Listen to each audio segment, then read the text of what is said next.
Learning English with English Faculties.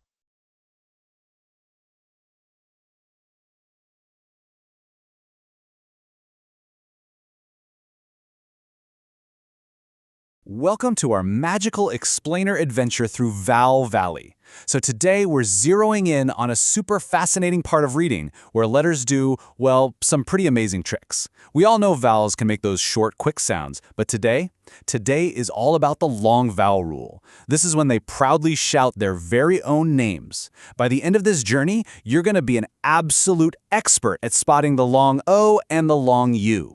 And hey, to help us out, we have a friendly reading buddy. This little butterfly is going to flutter right alongside us as we hunt for these special letters. It definitely takes a sharp eye to spot all the different ways vowels can, dress up to make the exact same sound. But with our butterfly friend, we're going to break down these spelling patterns and make them super easy and incredibly fun to catch. Section 1. The Magic Long O. Let's dive right in. Sometimes the letter O just does all the heavy lifting completely by itself at the end of a little word or a syllable. We call this an open syllable. Since the O is right there at the end and it's not closed in by a consonant, it gets to just shout its name. You hear this big, proud sound in everyday words like go, no, and so. But what happens when O brings a friend along? Think about when O and A go walking together. You've probably heard that old jingle, when two vowels go walking, the first one does the talking. Well, in this vowel team, the O is absolutely doing the talking, just loud and clear saying its name. We see this in words like boat, coat, and soap. Notice how the A just stays completely silent while the O makes that long, confident sound. Now, our third pattern is when the letters O and W team up. Usually, you're going to spot this right at the end of a root word. And what's really cool here is that the W is actually stepping in as a vowel to help O say its name. It creates this fantastic rhyming pattern. Just listen to these. Row, snow, blow. Literally, just by swapping the first few letters, that OW ending keeps that smooth, long O sound going incredibly strong.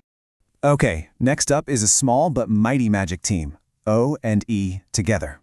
You actually won't see this team very often. Seriously, there are only about 15 words in the whole English language that use this specific vowel team. But they are definitely words you'll bump into, like the word toe, or words like ho or fo. So even though it's rare, OE is a totally valid team that gives us that long O. But wait a second. We just learned that O says its name when it's open at the end of a word or when it's hanging out with a vowel team. So what happens when the letter O just decides to completely break the rules? What if it totally ignores the other consonant letters trying to trap it and gets a little, well, wild? Section 2. Wild and old O words. These wild words have these special little endings you can totally learn to spot. Let's walk through them. Step 1 is the OLD ending, which you'll find in words like cold or gold.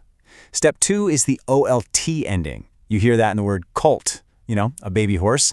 And step 3 is the OST ending, seen in words like most or post. Oh, and there's also OND like in pond.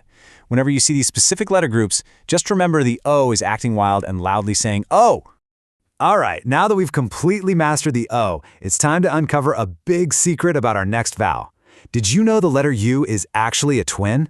Seriously, it's true. Unlike the long O, which just makes that one distinct sound, the long U actually makes two totally different sounds depending on the word. Section 3. The two sounds of U. Let's meet these twins. Let's talk about them. First up, we have the U sound. You hear this in words like a magical unicorn or the word cute. Next, we've got the OO sound. You hear this one when you look up at the moon or, say, when you're squeezing out some glue for a craft project. U and OO. They're closely related, obviously, but they are definitely twins with their own unique personalities. Section 4. U and OO words. Let's break these down. First off, let's practice that U sound. Here's a quick tip. Try saying U with a really big smile on your face. We see it in unicorn, where the U is standing completely by itself. We see it in cube, which uses that U consonant E pattern. The magic E makes the U say U. And we also see it in rescue, using the UE vowel team. Unicorn, cube, rescue. Your mouth should literally be smiling for every single one of them. Okay, now for the other twin. For this one, push your lips together into a little circle to say, ooh. Feel that difference? Now let's think about these fun words, glue, fruit, and soup. Notice how the spelling patterns actually change up on us? We've got UE in glue, UI in fruit, and even an OU in soup. I know, English can be kind of tricky, using all these different letters to make that exact same oo sound, but physically pushing your lips into a circle really helps you sound them out perfectly.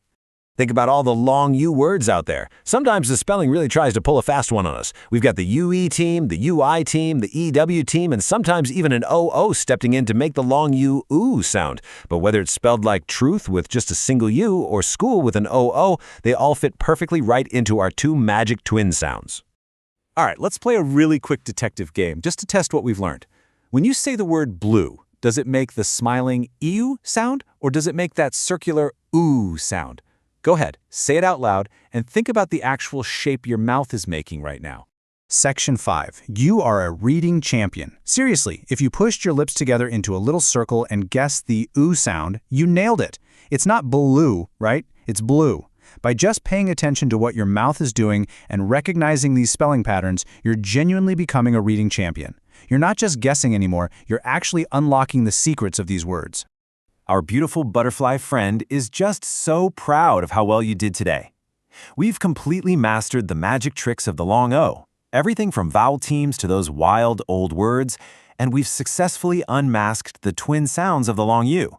Honestly, that is a massive step forward in Valley Valley. So what is the big takeaway from this explainer? It's that reading isn't just about boring memorization. It's about spotting these magic patterns that are hiding right in plain sight. Now that you're armed with all these awesome reading secrets, what magic vowel words are you going to hunt for the next time you crack open a book? Keep your eyes totally peeled for those vowel teams and rule breakers, and just keep exploring.